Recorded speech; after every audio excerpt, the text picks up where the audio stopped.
This is big breaking news.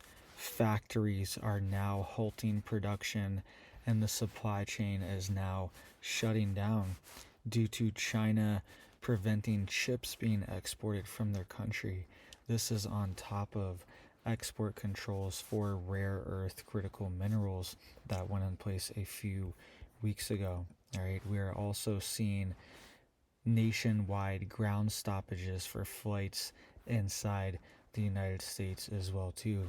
So let's get into all the details here. You guys can see this article was posted just yesterday. It says Volkswagen warns workers of potential stoppages as chip crunch looms. Okay, so Volkswagen is warning that they might have to halt production of their cars and their auto facilities due to a chip shortage and export control from China. Okay, China has prevented one of their main chip companies from exporting these chips to Europe, and this is creating a major supply chain issue right now. These chips are critical for all types of things. They're in literally everything now. Even your debit card, your credit card has a microprocessing chip inside of it now. Okay, so these things are everywhere, from your phone to your car, your computer, your remote control for your TV. These things affect everything, and this is part of the economic war that is going on right now between the United States and Europe and Russia and China. Okay, so this is big. We're going to get into more details of that in just a second. You can also see here flights have been canceled after IT outage grounds Alaska Airlines flights nationwide. Okay, so nationwide flights being grounded from Alaska Airlines. It seems like Alaska Airlines has this issue every few months. They're having a quote IT issue. If this is true, if this isn't a cyber attack, they're saying it's not, but if that's true, then something else is going on. They're having serious issues with their technical department, and they need to do something, because if these aren't cyber attacks every 2 or 3 months, I'm reporting on Alaska Airlines having a nationwide ground stop issued by the FAA. Okay, we are also having major shortages with fire trucks. Okay, this goes in coordination with what we're seeing here, how auto production facilities are halting production.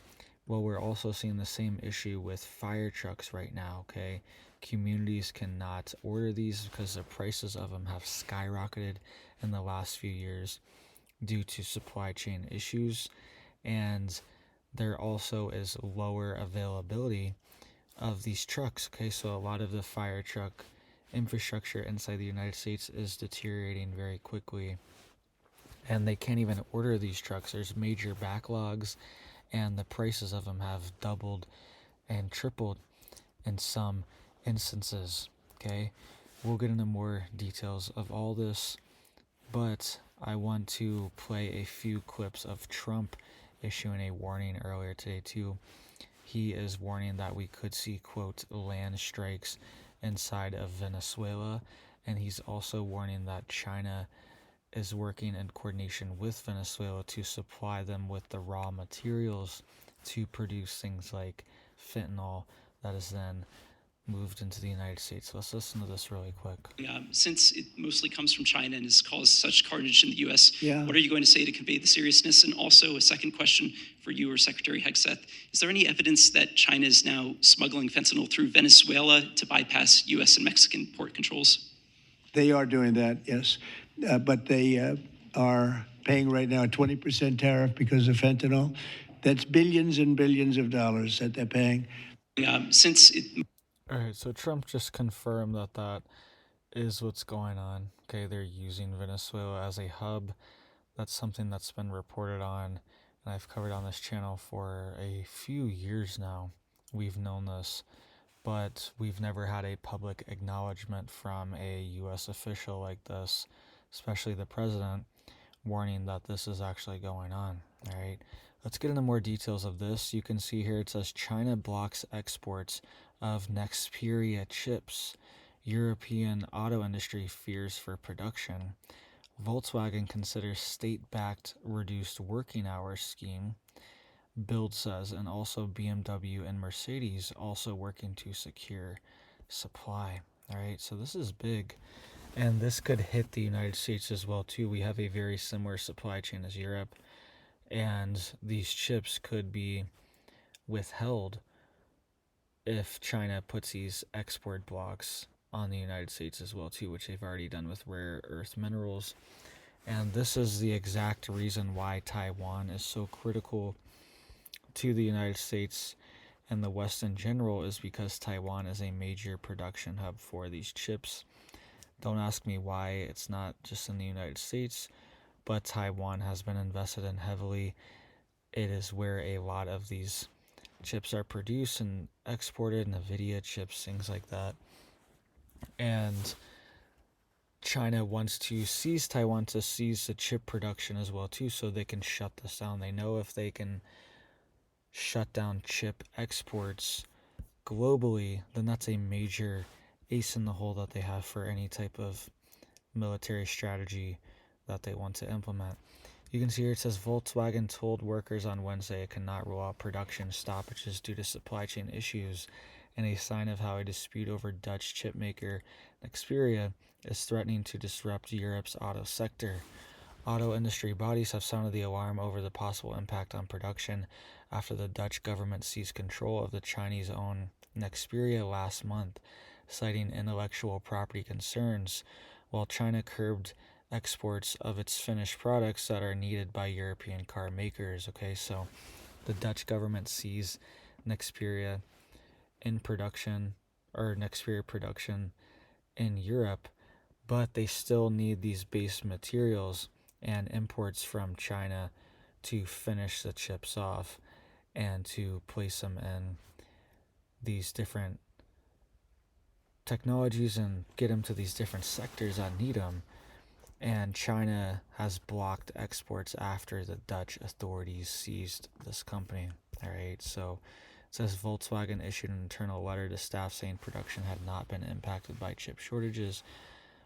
It says, quote, in the view of the dynamic situation, however, we cannot rule out an impact on production in the short term. Okay, so they're looking for ways to make up for this, and even BMW and Mercedes is worried about this too, and look for this to hit the United States soon. All right, we're already having this with fire trucks as well too. All right, they're saying here, old trucks, its replacing only cost $1 million in 2013, and the price has more than doubled in 12 years. It's $2.4 million now for the same rig fire truck that they need. Okay, so, and part of this is due to supply chain issues and parts issues, and also just not owning the lines of production. Okay, because initially we owned a lot of these lines of production. Okay, Detroit was a major auto hub, and we slowly have exported these jobs. Okay, they've been offshored, and initially that gave us very cheap goods, cheaper parts, cheaper labor. Okay, but now the standard of living has been brought up in places like China, and they have to pay people more. They're still paying them relatively lower wages in the United States, but the standard of living has been brought up a lot higher, and they are now, the goods are not as cheap anymore. Okay, it's kind of reaching equilibrium, and now China is getting the benefit, and all these countries that we've offshored our production to, they're now getting the full benefit, and they control the means of production as well too. Right, so this is a national security risk, and just a risk in general for the United States, especially during some type of military conflict between the U.S., China, and Russia potentially. We also have this major announcement too. China is announcing that state oil majors suspend Russian oil buys due to sanctions. All right, so they're saying that they're going to suspend seaborne purchases of Russian oil due to these sanctions that the United States imposed yesterday. This sounds good on the surface, but China's main imports of Russian oil actually come through pipeline. Okay, there's a pipeline, it's called the East Siberia Pacific Ocean Pipeline, which transports crude oil from Russia to China. Okay, so it's not seaborne, and they aren't suspending that. So I think this is more of a, kind of a announcement to just say, hey, we're following through with this, just to kind of get the United States off their back right now, because the U.S. has been putting heavy pressure on China recently through economic means. And I think India as well too is going to suspend certain purchases of Russian oil, but once again they will most likely have some loopholes for this, like they've had previously for sanctions. It says here that there's also a Russian natural gas pipeline connected to China called the Power of Siberia 1, and they've agreed to build another gas pipeline called the Power of Siberia 2. So I don't think those were included in these suspensions, and I don't think they are that serious. I saw a lot of, mentions of this, which is important. All right, they do get a lot of oil through sea, but they will most likely just increase the transportation through pipelines. All right, I want you to also listen to President Trump speak about what's going on in Venezuela and with these strikes on foreign cartels and terror organizations. Let's listen to this really quick. And briefed them on the operations. No, we against will these. go, I said. You will go. And we it will would be go. difficult for them go. to object. I don't see any loss in going. No reason not to. They'll always complain, oh, we should have gone. So we're going to definitely, I'd like to just tell you, let's go. We'll go. And Mr. We're going to President, tell them what we're going to do, and I think they're going to probably like it, except for the radical left lunatics. And Mr. President, if you are declaring war against these cartels and Congress is likely to approve of that process, why not just ask for a declaration of war? Well, I don't think we're going to necessarily ask for a declaration of war. I think we're just going to kill people that are bringing drugs into our country. Okay? We're going to kill them. They're going to be like dead. Okay? And briefed them. Okay, so I just thought that was interesting. Trump said that he just says, hey, if people are bringing this stuff into our country, then it's a risk to them and they shouldn't be doing that. And this is definitely going to make these people think twice. Okay, it's not going to be profitable for them, and it's just not going to be worth their life to bring this stuff into our country. All right. And he was saying today, he was comparing these groups to terror groups in the Middle East, like ISIS and things like that. And he really does have a good point on that. There are a lot of similarities. They fund themselves in very similar ways, and they do similar things.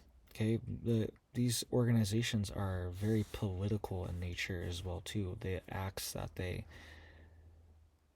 do are political. Okay, in Mexico alone, there were, I think, over 100 different candidates for different offices that lost their life, okay, over the past few years during these elections that were going on in Mexico. Okay, absolutely insane. And most of these were hits to take people out. Okay, so these are also like political organizations as well too, operating, and that kind of meets the definition of terror.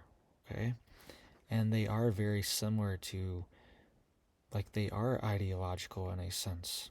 Okay, it doesn't really, they're not as open as these groups, let's say like in the Middle East or something, but it's not as obvious, but they do have political agendas. They are ideological, and they are inflicting direct harm to the United States.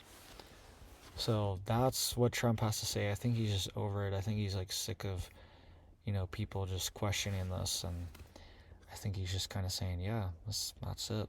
That's what we're gonna do.